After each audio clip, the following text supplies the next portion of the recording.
सनातन संस्कृति और परंपरार सुरक्षा और प्रचार पर कार्यरत उत्कल विद्युत परिषद पुरी आनुकूल्य पुरीवासी श्रीमंदिर दर्शन सुविधा प्रस्तावमूलक मानस मंथन कार्यक्रम अनुष्ठित हो जाइछि।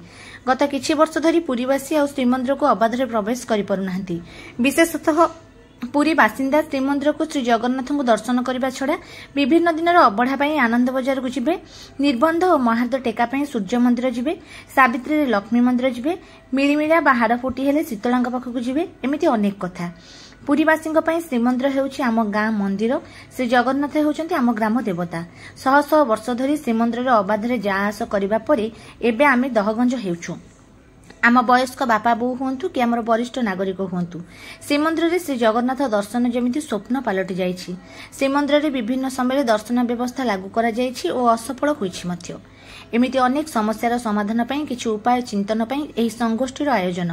पुरी हॉलिडे रिसोर्ट सभा कक्ष आयोजित एही मानस मंथन कार्यक्रम को परिषदर सभापति मनोज रथଙ୍କ उपस्थिति रे प्रदीप प्रज्वलन करी उद्घाटन करथिले महंत कटकी मठ डॉक्टर विजय नारायण रामानुज दास महाराज, पूर्वतन जिला मुख्य चिकित्साधिकारी बानंबर सेनापति, वेद पाठ करथिले पंडित दयानिधि पंडा, मंच परिचालना करथिले सचिव विजय कृष्ण ब्रह्मा। उत्कल विद्युत परिषदर ଏହି उद्यम को उपस्थित साधु सन्थ और विशिष्ट व्यक्ति माने प्रशंसा करथिले।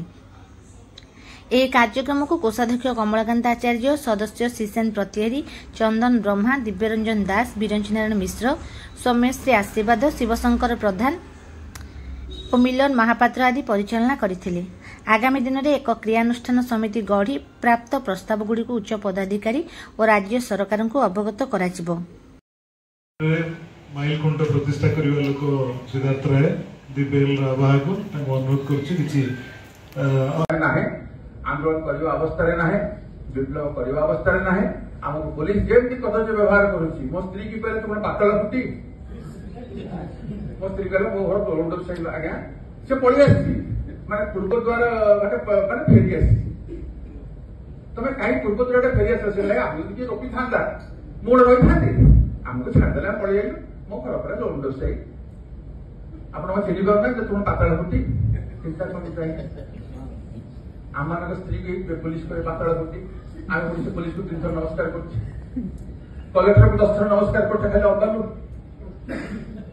मो ए निश्चय कहउथिले कि हां मो ब्राह्मण होय नहीं। अपन आज भी कहउछि जो माने बस्तनी रक्षा करनु, कलेक्टर आज पद देले जाउ नांती निज ऑफिस को खुशी लागला मते। आ हमर सिद्धार्थ किछि प्रस्ताव देले, अन्य प्रस्ताव देछन्ती, किंतु मोर मो प्रस्ताव विषय कहबी अन्य विषय आलोचना करबी तो समय नहीं। तेणु तो महिला मानक धाड़ी करने सुरक्षा प्रस्ताव दिया और शौचालय करने से किंतु सुविधा सी परिसर एत बड़ अनर्थ कार्य करदे आप जानते मो घर हूँ 500 वर्ष आम घर हूँ तेणु से घर 1498 मसीह बर्तमान एवं स्थितिवान 14 जन घर स्थितिवान बर्तमान कौन कहते जगन्नाथ विजय श्रीक्षेत्र से प्रशासन जगन्नाथ मंदिर जे पुरी सब मालिक था नुहे मठर लोक जो किणी से जगन्नाथ नाँ शोई तेणु यहाँ मुख्य समस्या है। तो जगन्नाथ मंदिर दर्शन कर जगन्नाथ काल कहीं ना घर द्वार थी आम जगह आम आम स्थितिवान ना तेणु महिला मान देखिए प्रकृत में जीवा कहीं खराब लगुच आप मंदिर गले कार्य व्यस्तता जो फेसबुक रे 15 दिन काल मु पोस्टिंग कौन कली ना। मोर गोटे पिला बेल सांग स्कूल सांग फोन कला तू अच्छु बंचीचु ना नहीं मुझे कहीं कौन है मोर ना मुझे गोटे तो फेसबुक आसुनी मो कौन होगा रोग होगा कि नहीं एगुड़ा गोटे फिलिंग। तेणु आम जदि चुप रही आहरी सरकार को पदाधिकारी सुविधा भाई जमी चलती चालू ये गोटे डेढ़ ग्रुप अच्छे किसी परिसर कहीं स्वर उठे ना। तेणु मु आशा करुँच आज पवित्र कार्यक्रम महाप्रभु निश्चित भाव आम प्रति कृपा अच्छी प्रेरणा अच्छी कार्यक्रम को आम करुचे।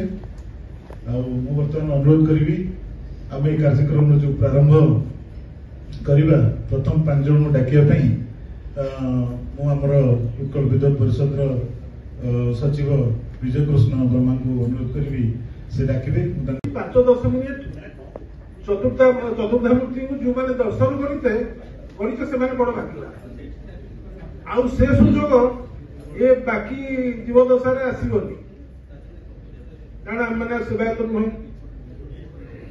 आम मैंने साधारण लोक आम मैंने अणसेवायत मुझे मंदिर को जाए प्रभु आर जन्म को मत सेवक कूल जन्म देती गोटे कथा मन को आसे तार विपरीत कथाटी हूँ से गोटे ईर्षा भाव आसे पोजिशन